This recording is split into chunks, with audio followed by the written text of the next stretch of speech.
Welcome to the BIM Coordinator Summit. Now, chances are, if you're here, you're already a BIM coordinator or you're doing a little bit of it and thinking about, do I want to lean into this full time in your career? I used to be a Part 2 architectural assistant, still technically am. And for some bizarre reason, I went into architectural recruitment. However, at the time, I was speaking to a BIM coordinator and thinking, do I want to go to this? Now, probably it's just as well with the amount of digital models that I crashed that I didn't go into that. However, I have spoken to a lot of people in my career as a recruitment specialist. I guess that's what you can call it, if that you do have those titles.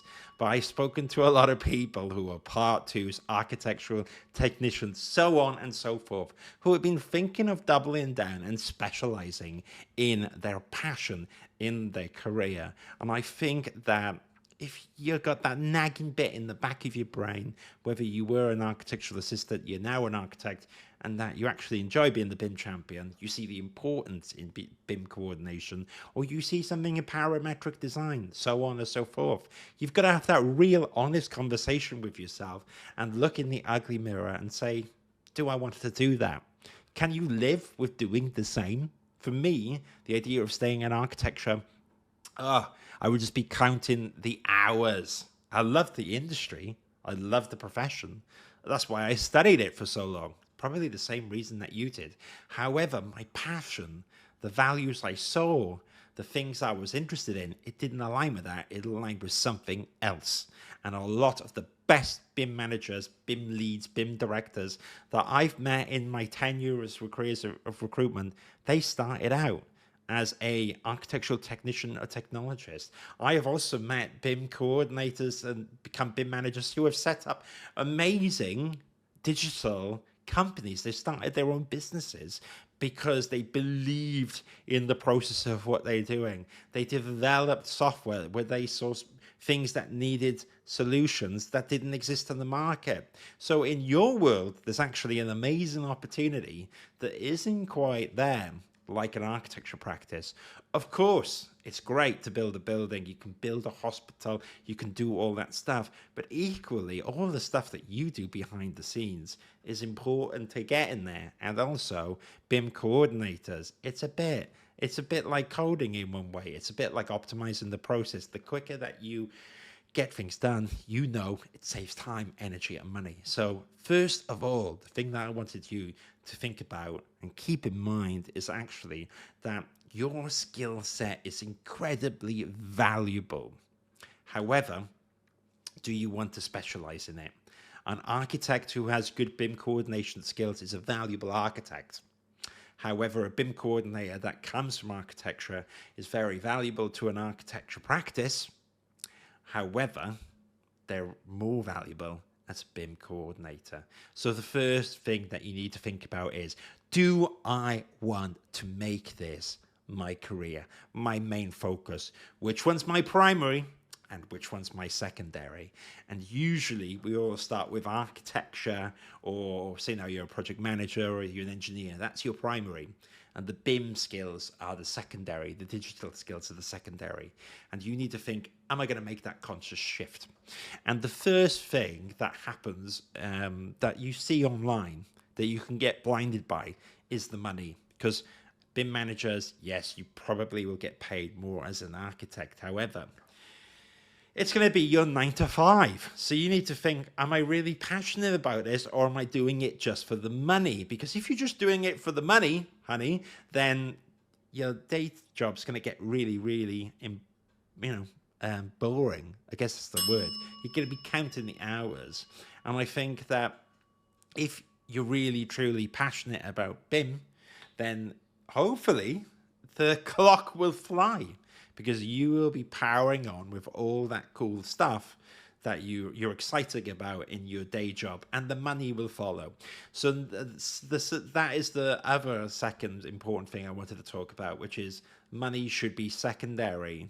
It should come with your career. The more you double down on being the digital expert in your space, whether it is in BIM coordination or a niche part of it, or I don't know, twins, digital twins, everyone's talking about that right now, if you're an expert on that or whatever, then over time, the money and reward will follow you. I also want to talk about something else as well. I think you've got to think in BIM which specialism you're going to go into, because I'm from an architectural background. Now, as a part two, if you went and did a lot of BIM coordination, chances are an architecture practice will find you incredibly valuable and you will be involved in the design. However, you've got to remember that there are other routes as well. There's the project management route, like developers and client sides, but there's also consultancies. I remember earlier I talked about all these new digital cool stuff that's happening, all the software, digital BIM software out there. I think Tech's one that comes to mind. There's another one called Node. I have someone that I really respect called Thomas Mahone, who was, he was a part one architecture assistant, and he set up a business called Bimorph. So there's stuff in the consultancy as well, but you need to think down which road you're going to go to. I mean, project management, you're probably going to get more money than architecture. I'm going to be really honest with you. Architecture is probably on the lower end of the scale here. There's going to be more money in consultancy, more money in project management. So you got to think, how important is design? Because if you are focusing more in the architecture design area, you're going to get that in your day job. And okay, the money's not going to be quite as high, but say now you're the BIM manager of an architecture practice, and it's a big architecture practice you're just doing quite well, the money will catch up if that's your thing. But you will get access to the design that you really enjoy. And project management, guess what? The clue's in the name, is project management. So you're going to be involved in that aspect of it, and yes, you will see the design, I guess. You just won't be working alongside the architect. Now, you might not even care about working with the architect. Therefore, no problem with project management. Chances are it's going to be very different. You're going to get more salary. There's going to be more stuff as well. And so that's not a bad option. Consultancy, from my experience, tends to be twofold.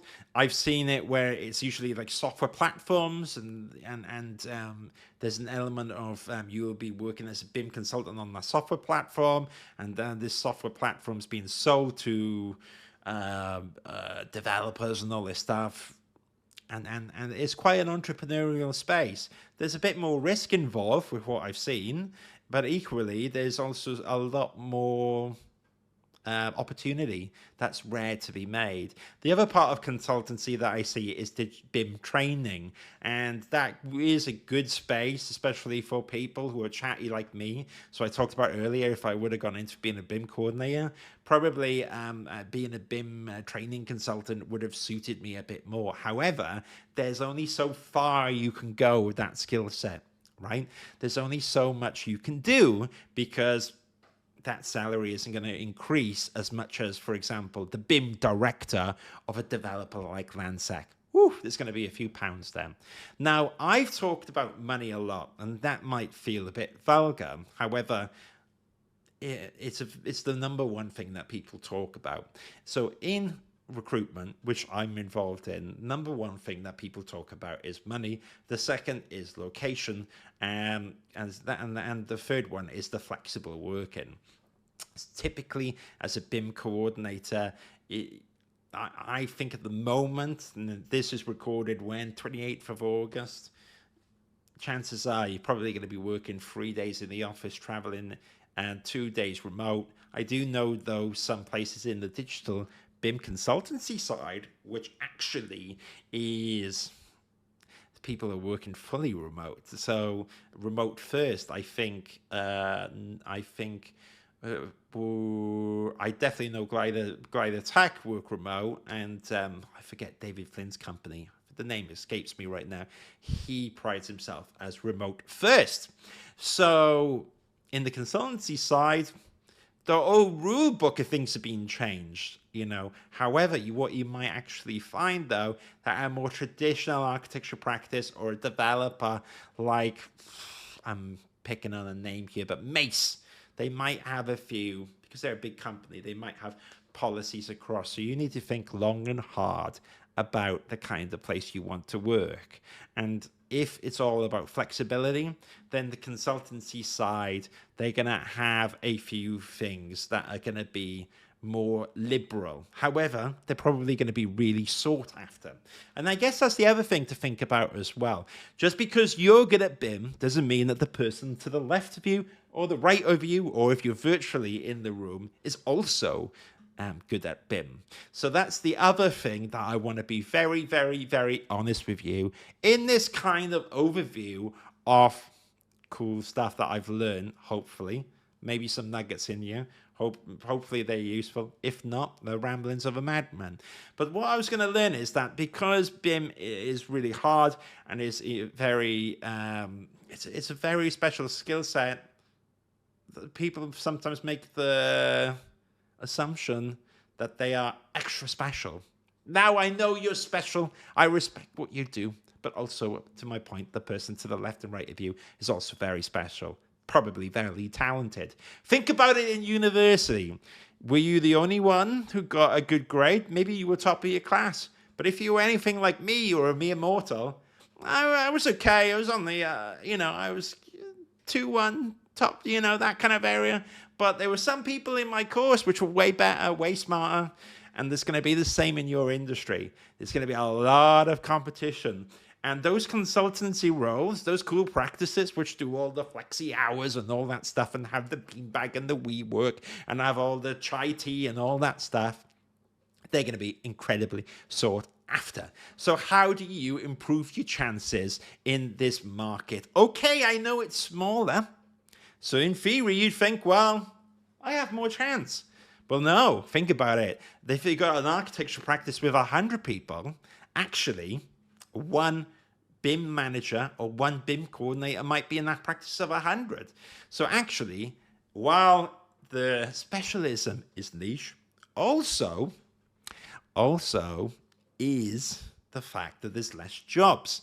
So that means that you've really got to be in the know, you've really got to do research, and you've got to always think about your network. That's really, really important. So how do you make opportunity come to you instead of you going out there? So at the start of your search, if you're a BIM coordinator that is looking for a job in industry for the first time, you're going to have to send your CV everywhere. You're going to send that CV to Mace. You're going to send things out there in the ether because only 20% of jobs are advertised. 80% of jobs are actually unadvertised. So that means that you've got to get out there, be loud and proud, and just send your application whether there's a job or not.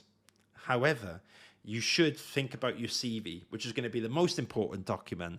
Portfolios in architecture are quite important, but as a BIM specialist, it's the CV that's going to be really important. That thing needs to be clear, concise, and to the point. You can't waffle on, okay? A lot of technical people I know who are amazing will go too far in the technical know-how, and you've got to remember that the person that's probably looking at your CV is familiar with BIM. However, especially if they're a business owner, they don't have a clue. Right? So your job has got to be, you've got to translate this document into something incredibly easy for someone to understand. Remember, as a BIM specialist, you solve complicated problems for designers, for project managers, or as a consultant. And the same thing with your CV, you need to do exactly the same here. So you need to think about, how can I get my points across, which are so your skill set's so varied in the document. Well, if you've used Revit, put Revit in. If you've used Navisworks, put that in. But also mention the amount of time that you've done in the software in your CV. Also in your jobs, be literal. Say what your responsibilities were. And, if it's your first job and you want to get into become a BIM coordinator, or you want to officially become a BIM coordinator, then you need to start looking at how you can make that impression in your CV. And it's also very important. Everyone forgets this, but the covering letter, basically, that's been replaced by emails, in my opinion. So in the email, it needs to be very concise what you do. BIM specialist, architect with BIM coordination, BIM coordinator looking for BIM manager.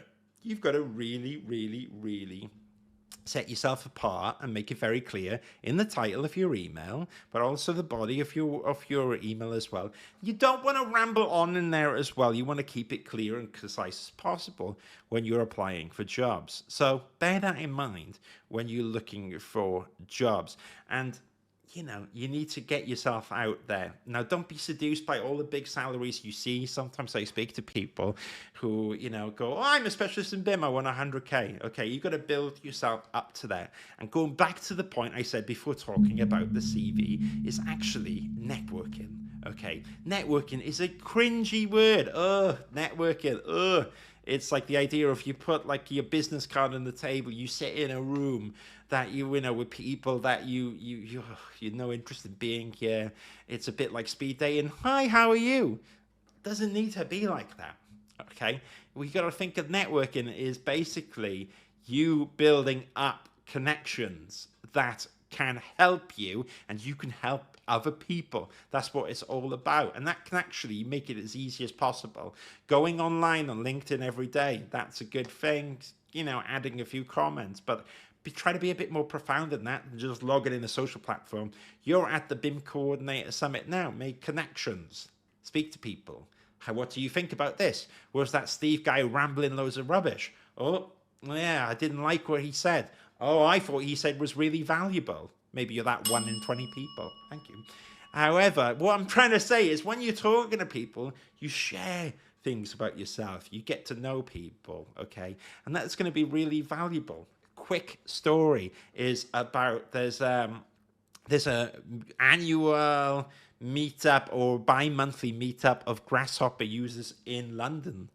Okay, and I know that people who go to these meetups, they in general had opportunities come to them. I would get recommendations, because in my job I need to find out who knows all this software. And it was all the people in that Grasshopper meetup who were the experts in London. And they all used to help each other out get jobs because they used to know each other. Or if someone's director needed a new Grasshopper whiz, they would say, oh, my mate Dave that I've known for a while in the Grasshopper convention. He's really good. Okay, let's get Dave in for an interview. How cool is that? You don't even need to prepare the CV the further you get in your career because you're creating opportunities for yourself. Opportunities come to you if you're outbound and putting yourself out there. When I was a part one, I used to send lots of CVs. Now, it's different because I got my own business now, but before that, the last two jobs, they used to come to me. I used to get invited for interviews. And that's not because I'm amazing. Well, I wouldn't say that in the interview. However, my point is because I was out there. And it's because I was talking online. And then people would start picking up what I was saying. And some people would resonate warmly towards that. And you can become a point of authority in your network. If you are on the, you're doing some scripts in Revit, where, something connected with Dynamo, or you're exporting some stuff, whatever. I'm not the expert, but you get what I'm going with. Say now you found some interesting findings. If you post that online, I think it's going to get traction. There was a BIM coordinator at EPR Architects who's experimented with AI stuff and has a YouTube channel. He has 30,000 followers. I only have 3,000. He has 30,000 followers. And that is, a really good way of getting out there. And it's nothing that you all can't do. If you think about it, it's all about just starting now. And from there, thinking, where do I really want to go with my career? What do I really want to do? But the key thing is starting now. And so to summarize this 20-minute, because I could go on and on and on, but what is the method behind this madness? I like to freestyle some stuff, but on some key points. And the key points were identifying if you are really happy with where you are. And if you are, okay. But also, if you're not happy with where you are and you're going to stay there, that's on you. Just you. You got to be the one to change that. I learned long time ago, you can't control anyone, but you can control yourself. That's the truth. Can't influence anyone that much, but you can influence yourself a lot. The first thing is you need to identify if you want to change your career and you want to move on to something. The next step is thinking about what route is right for you. Okay? And that was when I talked about the project management, the consultancy, or the architecture design route. Then the next thing is you've got to get that CV and portfolio and get yourself out there. Okay? And you've got to tailor it towards BIM. You know, it was architecture, now you're going to make it more BIM orientated. So have a think about the stuff that I said there. And the next thing is, as well as that, you've got to constantly be building up the most valuable tool that anyone has, which is your network. And you all can do it. So start now. Speak to the people in the BIM Coordinator Summit, where you are. And from there, you can start building up some really cool connections. And if not, then no problem. Maybe it's someone you never bump into again. Or maybe it's the person that you'll be working with in your next job. So have a think about that. While the Architecture Social, which is my business, www.architecturesocial.com, it has a lot of architecture-focused stuff. Oop, I hit my microphone then. It also has good content about BIM. So have a look at the stuff there, especially architecturesocial.com/resources. You might find that stuff useful. Or also, you can drop me a line on LinkedIn. My name is Stephen Drew. I really appreciate being here virtually. And who knows, I've been looking for an excuse to come to Ireland. So next year, I think I need to do that. However, until then, maybe I can see you online. I hope you thought this is useful. And who knows, maybe we will bump into each other next year. Maybe you can train me up on Revit again. I haven't used it since 2014. I've got my certificate somewhere in the other room. Probably a bit rusty. Have a fantastic convention and speak to you soon. Take care. Bye-bye.